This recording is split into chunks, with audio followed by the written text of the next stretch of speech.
Now, after having done the importance of planning and the need for planning, features of planning and the limitations, now let's come to process of planning. What are the different steps which are to be undertaken under the process of planning? The first and foremost step that we talk about is that of setting objectives. You know, when we define planning, we said it bridges the gap between where you are and where you want to be. So these objectives, they define the final destination where you want to be. They clearly define the destination where you want to be. So the first step in planning is that you have to clearly define the overall organizational objectives. They should be clearly stated, they should be understandable, they should be measurable, and they should be achievable. Right? You have to set realistic objectives for the organization. Right? Now, they have to, setting objectives. Why is it the most important step? Because as we said, that planning provides direction. Okay. Now how? Because all the departments in an organization, they are moving in one direction, that is towards the achievement of the organizational goals. Now who's going to define the organizational goals? We lay down the objectives or overall organizational goals under the process of planning. This being the first step of planning. Right? After the objectives have been set up, they are communicated clearly to the members of the organization working at different levels, be it at the top level, middle level and supervisory level. So they are very clear of in which direction do they have to go. Secondly, after you are clear of where you want to be, after you are clear of where you want to be, the second is developing planning premises. Now what are planning premises? They are the anticipated conditions under which the plan is going to work. They are the anticipated conditions under which the plan is going to work.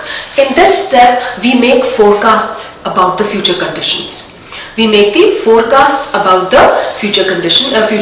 We make our own predictions. We make relevant assumptions under which our plan is going to work. So it requires a lot of research. It requires a lot of research because predictions about the future are going to be made in this step, right? And if we make a mistake here, that is about making the assumptions or making the forecasts about the future, all the other steps in the process of planning are going to go waste. Because आप जब initially जो forecast करें वही गलत हो जाएगा, उसके basis पे जो आपने plan of action select किया है, that is going to go all wrong. So this is also a very, very important stage in the process of planning. A thorough environmental analysis is undertaken at this stage. Then after you have set the objectives, you have developed your planning premises, you made the forecasts about the future, then you have to identify alternative courses of action. Every plan is going to have more than one course of action. Okay? How are you going to execute that plan? It is going to have more than one ways in which that plan can be executed. So you have to identify all the alternative courses of action that are available. Next step is evaluating the various courses of action. That means in terms of you have to evaluate each and every course of action in terms of its negatives and its positives. What are going to be the negative consequences if you undertake that course of action, and what are going to be the positive consequences if you undertake that course of action. An in-depth analysis of each and every course of action has to be made, right? And we should try and generate more and more number of alternatives. The more the better, right?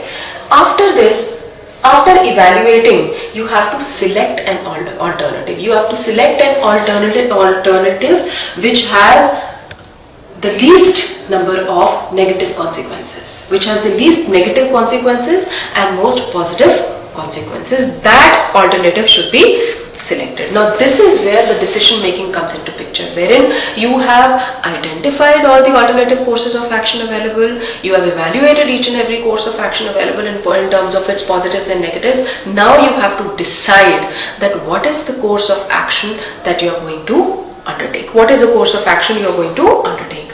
And there is also a possibility that sometimes out of, let's say, if there are about 9 courses of action that are available to me, I may choose a combination of any 2 or 3 courses of action. That can also be a possibility.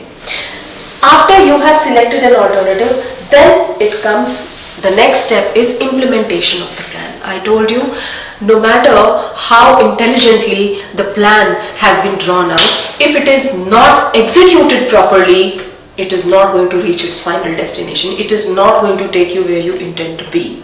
So this is a very important stage in the process of planning, that is implementation, right? It involves organizing various resources which are required to give a practical shape to the plan, right? Till now, here it was a thinking function. Now comes the doing part. That is implementation of the plan. This is where the action begins. The last step in the process of planning, that is follow-up action. Meaning, after the plan has been implemented, from time to time we are going to keep reviewing that if the plan that is currently being pursued, if it is still relevant or not, taking the present conditions into account. If it is relevant, we'll let it continue. If it is not relevant, we will have to make changes, make modifications in the current plan.